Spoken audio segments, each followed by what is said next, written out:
My friends and I love words. From reading to writing music, we all shared an admiration of how much power the written language has. It's how we communicate and express ourselves daily. It should be no surprise that our favorite way to pass time was by playing Scrabble. Racking your brain together to turn random letters into words to gather points was our definition of fun. Our fun memories would vanish on a cold winter day during our 6th grade year. I invited 3 friends over to spend the night on one Good Friday. One of them was Lisa Andrews, a cute redhead I've been secretly crushing on.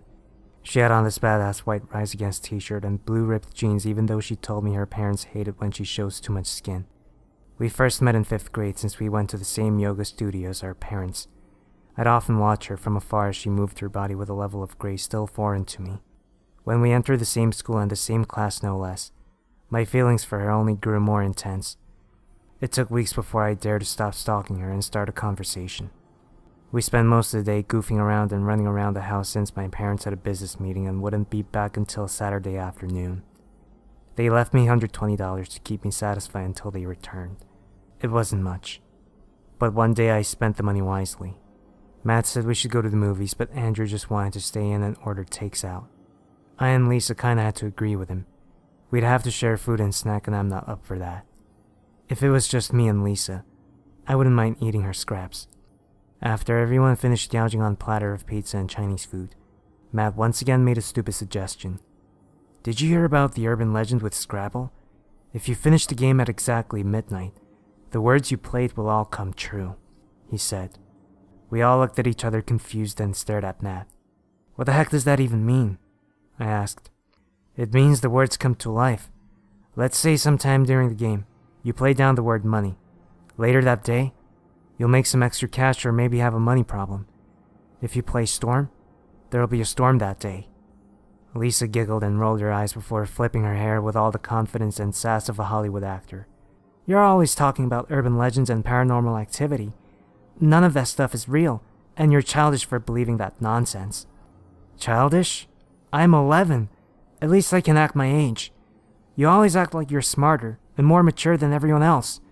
If the story's so fake, how about we okay the game so you prove me wrong, Miss Know-It-All? Normally I hated it when people get Lisa attitude, but I saw Matt's point. Lisa had a habit of establishing dominance in practically any scenario she found herself in. I guess being the daughter of a rich, beautiful couple pressured her to succeed. I didn't mind when Lisa bossed me around, but I wouldn't discover why until I hit puberty. Lisa huffed and folded her arms. I'll play this stupid game, but it's gonna be a waste of time. Do we really have to do this? I don't mess with any of that supernatural crap, so you guys are on your own if something demonic happens. Andrew was the most superstitious out of any student in school. I wouldn't call him a coward, but he certainly wasn't a thrill seeker like Matt. We went into my room and pulled out the board game. The game went as follows. Andrew played Smash, Run, Rip, Car, Lock, and Pluck for a total of 78 points. Lisa played Connect, Spread, Explode, Xerox, and Fear of a total of 93 points. Matt played Cop, Mask, Zero, Life, Rampage, and Revolt for a total of 89 points. I was 2 points behind Lisa, and the next word could decide the battle. There were still 2 minutes left until midnight, so we took out time deciding the final word. Once the magic hour arrived, I immediately slammed down all the right letters I needed. Rebound! It felt like good fortune to be able to end the game with such a powerful word. I swear I even felt a surge of energy course throughout my body. The energy was completely ominous and felt like a cold hand squeezing on my heart. My body must have stiffened up for a while because everyone was looking at me with worried eyes. Is everything okay, Damien? You look surprised that you won, Andrew said. I shook my head. It's fine. I just must have spaced out because of how tired I am. Never stood up so late before and, honestly, I'm ready to pass out. Lisa stood up and looked around the room with mock curiosity. We played the game and nothing happened. Looks like it was another stupid urban legend. Matt scowled and furrowed his brows. Can you shut up? It's obviously not gonna happen instantly, so give it a while instead of bitching. We were at the age where even mild swear words felt like loaded guns, so it's not surprising they got into an intense argument right after. I and Andrew tried our best to break it up. The two slept in separate rooms before leaving first thing in the morning. I was mad at Matt for going out of his way to insult Lisa, but also disappointed in her for being so rude. The weekend went by smoothly without anything out of the ordinary happening. I was fully prepared for my first supernatural encounter, but it was the same boring life. Guess math got us all psyched up for nothing. That's what I thought at the time, but Monday was a different story altogether. I was walking to school while playing a crossword app on my phone. My eyes were pedantically scanning and screened for all the right words. I was about to slide my finger across the first word of the day, but my vision blurred up. The letters were becoming less defined and more like black blotches. I recovered from my momentary daze and made my first word selection. Drown. Andrew greeted me by the entrance and walked with me to math class. There was nothing I hated more than math, but Andrew kept me from falling asleep with all the gossip he had on everyone. Yeah, boys like to gossip too. I was writing down notes in my book when I felt a cold energy wash over me. It was the same insidious feeling from that Saturday night. Drown, drown, drown, drown. A voice that sounded like death itself was whispering in my ear. No, it was not like someone was speaking directly inside my head. I looked around the room frantically for who it could be, but everyone was working on math problems. I was getting anxious and couldn't focus at all on the lesson. I wasn't superstitious like Andrew, but I knew damn well that wasn't a coincidence. Something was unraveling that would change a life forever.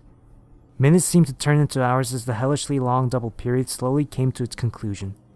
I bolted out my seat and shoved past kids to get through the door, desperately needing to collect myself. I was going to nurse on the first floor to see if she would let me lie down, but I saw a huge crowd of students hanging by the pool area. I walked over there and saw a young girl in a swimming suit getting CPR from the coach. What the hell happened here? Jeremy Way almost drowned in the pool. She was racing with some other girl but sunk to the floor midway through. I froze. Whatever magic we set loose that night was becoming a reality. The only thing is, nobody played the word drown during the Scrabble game. I'd only formed the word with the crossword puzzle. We're under some curse? We gathered during lunch and everyone had their own horror story to share. Andrew saw a girl rip out her hair. Matt's teacher had a panic attack in front of the class. Someone had spilled a vile chemical during Lisa's chemistry class and the fumes spread everywhere. This is your fault, Matt. You made us play that idiotic game and now innocent people are getting hurt. I don't know where you heard the legend from, but you need to find a solution. Lisa practically screamed. I'd never seen her get so furious and it honestly scared me. It was unbecoming of a class president. Oh, fuck you. You didn't even believe me until all this scary shit happened, so don't even try blaming this on me. I didn't think it would be so bad. It doesn't matter who's at fault. We need to find a way out of this situation. Maybe we can search online for an answer. We couldn't have been the only ones to play the midnight Scrabble game, I said to calm everyone down. History class was next and it was the only class we all shared. The teacher was doing a reading on Genghis Khan, and it was honestly the most brutal thing we read all semester. I was reading attentively until Miss Bailey called on me to pick up where we left off. I stood up from my seat and held the textbook in my hand. Genghis Khan was a notable leader who made a habit of crushing the heads of his enemies. The cold, icy hand gripped at my heart again, its strength consuming my soul. I spoke, but it wasn't my voice I heard. It was the whisper from earlier that had narrated the passage. I didn't have time to dwell too long on that, because I saw it emerge. The letters were coming off the page and becoming third constructions. The word, crushing, floated in the air and hovered around the class. My mouth stood agape and my friends had a similar reaction. Their eyes nearly popped from their heads. Holy shit! Watch out! Matt screamed when he saw the word float above a girl in front. Apparently, we were the only ones who could see the word, because everyone else simply looked shocked and confused. Their expressions turned into pure horror when the word had slammed down on the girl and caused her blood and organs to splatter the walls. The classroom became a cacophony of screaming children, and I was losing my last nerve. I bolted out of the room and out of that godforsaken school. It was a madhouse there. Unleash me, Damien. The words are calling for you. The hideous voice was back. Get the hell out of my head, you sick freak! I yelled at the top of my lungs and continued to run until I ran home. My parents were at work, which made me feel worse because I honestly needed someone to talk to. I went to my room and saw that every single book had been thrown to the floor. I went to pick up and my vision immediately flooded by a wave of darkness. It took a while to decipher, but the blackness was composed of letters and characters from various languages. I saw traces of Sanskrit, kanji, Nordic letters, and more. The letters all formed together until they manifested into a vaguely human shape. He had no face, but I could feel the creature staying at my soul. Good afternoon, my dear boy.